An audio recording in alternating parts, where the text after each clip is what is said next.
अस्सलाम वालेकुम दोस्तों स्नैक वीडियो में हिकिड़ी नई अपडेट अची चुकी आहे जंहिंजे बारे में मां तव्हांखे ॿुधायां थो। ठीकु आहे, त हलूं था पंहिंजे स्नैक वीडियो ॾांहुं।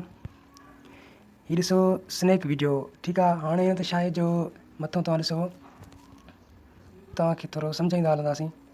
हीअ ॾिसो लिखियलु आहे invite 10 friends and get RS 7000। मतिलबु छा आहे, 10 दोस्तनि खे तव्हां इनवाइट कयो आहे ऐं उनखां पोइ तव्हांखे हीअ स्नैक वीडियो रिवार्ड ॾींदो, 7000 रुपया तव्हांखे रिवार्ड ॾींदो। ठीकु आहे, हाणे तरीक़ो थोरो इनवाइट जो थोरो चेंज आहे, जंहिंमें तव्हांखे 7000 रिवार्ड मिलंदो, उनजो तरीक़ो वरी चेंज आहे। इन आहे त बसि जिते इनवाइट लिखियलु आहे तव्हांखे उन ते क्लिक करिणो, उनखां पोइ इनवाइट कयो न। इन में थोरो तरीक़ो चेंज आहे, इन जे करे तव्हांखे ॾिसूं त हिते ॾिसो हीअ जेको आहे, हीअ ॾिसो पहिरियों फस्ट इनवाइट जेको आहे हिन ते 800 रुपया। ठीकु आहे, उनखां पोइ वरी हिन ते 1200, हिन ते वरी 1500, हिन ते वरी माना वधीक जेको आहे सो मोर में वेंदासीं त हुनजी वरी तव्हांखे वधीक ॼाण थींदी। पर असां तव्हांखे पहिरियों इनवाइट हिते करे ॾेखारींदा। ठीकु आहे, त फस्ट इनवाइट ते असां क्लिक कयो। जीअं असां फस्ट इनवाइट ते क्लिक कयो, हुन तव्हां हिते ॾिसो त व्हाट्सअप फेसबुक ते तव्हां हिनखे शेयर कंदो हिन पंहिंजे लिंक खे। पर हाणे हिते तव्हांखे ॾिसींदासीं, हीअ ॾिसो तव्हांखे हिन ते क्लिक करिणो आहे। हीअ फस्ट तव्हांखे क्लिक करिणो आहे। जीअं त हिन ते कयो क्लिक करणु तव्हांखे हिते डिटेल में ॿुधाइनि था। ठीकु आहे, 800 तव्हांजा कीअं था थियनि उहो तव्हांखे हिते ॿुधाइनि था। हाणे ॾिसो सभ खां पहिरियां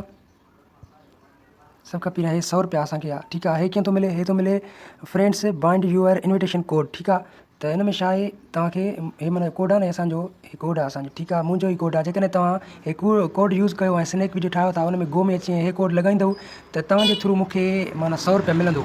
ठीकु आहे, मुंहिंजो कोड जेको आहे बाइंड कयो अथव माना हुते। ठीकु आहे, उनखां पोइ छा आहे, वरी हीअ ॾिसो हिन में आहिनि 150। ठीकु आहे, हिन में छा लिखियलु आहे, friends watch the video for another 2 days 15 minutes। ठीकु आहे, त माना हिन में चए थो 2 ॾींहंनि ताईं तव्हांजो माना दोस्त जेको आहे जंहिंखे तव्हां इनवाइट कयो, जीअं माना मुंहिंजो कोड यूज़ कंदव तव्हां मुंहिंजा माना इनवाइटर थींदव।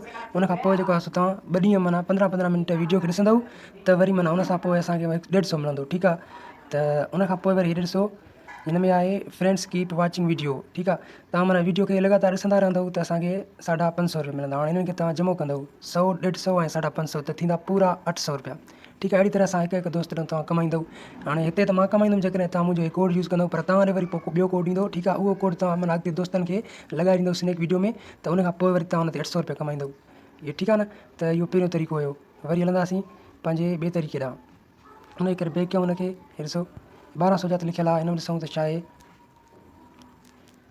हाणे हिन में ॾिसो तव्हां, हा हीअ आहे, हिन में तव्हांखे फ्रेंड्स बाइंड यूअर कोड जेको आहे उन में वरी 150 था ॾियनि। ठीकु आहे, ऐं उनखां पोइ फ्रेंड्स वॉचिंग वीडियो जेको आहे उन में 200 था ॾियनि, मतिलबु 50-50 वधियो। ऐं हिन खां पोइ जेको फ्रेंड्स जेके तव्हां दोस्त बार वीडियो खे ॾिसंदा आहिनि, डेली ॾिसंदा रहनि, त उनखां 850 मिलिया। त हिन ते वरी थिया माना मथे लिखियलु आहे, कैलकुलेट करे मथे लिखियो अथनि त 1200 रुपया मिलंदा। ठीकु आहे, माना ॿिए इनवाइट करण ते वरी हे जेको लिखियलु आहे, वरी हिन ते ॾिसो त माना हे जेके थियनि था बार हे जेको कैलकुलेट थियल आहे 1500 हिन में, त माना तव्हां जेकॾहिं पंहिंजे 10 दोस्तनि खे हिन में इनवाइट कयोसि न, 10th लिखियलु आहे, माना 10 दोस्त तव्हां इनवाइट कंदव त तव्हांखे 7000 ॾींदा। ऐं मथे लिखियलु आहे न जेको invite 10 friends and get RS 7000 जेको लिखियलु आहे न, त तव्हांखे पोइ 7000 मिलंदा जेकॾहिं तव्हां 10 दोस्तनि खे इनवाइट कयो। ठीकु आहे, त हिन जो मतिलबु छा आहे, हिन जो मतिलबु इहो आहे त तव्हां माना 10 दोस्त इनवाइट कया, तव्हांखे माना हुनजी वीडियो ॾिसण ते पैसा मिलिया, ऐं हुननि खे जेको कोड तव्हां लॻाइनि हुन ते पैसा मिलिया। ऐं उनखां पोइ हे जेको आहे मतिलबु हे बि वीडियो ई ॾिसणा 2 ॾींहंनि ताईं सिर्फ़ु तव्हांखे इहे मिलंदा। उनखां पोइ लगातार अॻिते ॾिसंदा रहंदा त जेको लिखियलु आहे 1050 रुपया इहो मिलंदो। ठीकु आहे न, इहो ई हिन स्नैक वीडियो जी वरी नई हिकिड़ी अपडेट। ठीकु आहे, ऐं कार वारी जेका अपडेट हुई उहा त ख़तमु थी वई आहे। इहो जेको अचे थो बार हे पोस्टर इहो ख़तमु थी वेंदो। बाक़ी रही ॻाल्हि वरी जेको नओं कढियो अथनि पंहिंजी नई जेका गिफ्ट आहे रिवार्ड आहे, उहो इहो आहे त माना 10 दोस्तनि खे इनवाइट कंदो तव्हांखे 7000 अहिड़े तरीक़े सां मिलंदा जीअं मां ॿुधायो आहे। ठीकु आहे, त अॼु जो वीडियो एसि ताईं, ऐं उमेदु आहे त तव्हांखे वीडियो पसंदि आयो हूंदो। ऐं तव्हांखे जेकॾहिं वीडियो पसंदि आयो आहे त असांजे चैनल खे सब्सक्राइब ज़रूरु कजो, ऐं जेको मुंहिंजो कोड हुयो तव्हां हुनखे महिरबानी करे लॻाइजो, त जीअं तव्हांजो बि भलो थींदो। ऐं असांजो बि कोड आहे जेको आहे 374-035-813, इहो मुंहिंजो कोड आहे स्नैक वीडियो ते। तव्हां हिनखे लॻाईंदव त हिन सां जेको तव्हांखे ॾिसोसि उहो फ़ाइदो मूंखे आहे। पर हुनखां पोइ वरी जेको तव्हांजो कोड ईंदो उहो तव्हां अॻिते वधायो पंहिंजे दोस्तनि खे जेको आहे सो कोड लॻाइजो स्नैक वीडियो ते, हुन सां वरी तव्हां अहिड़े ई तरीक़े सां कमाईंदव। ठीकु आहे, अल्लाह हाफ़िज़।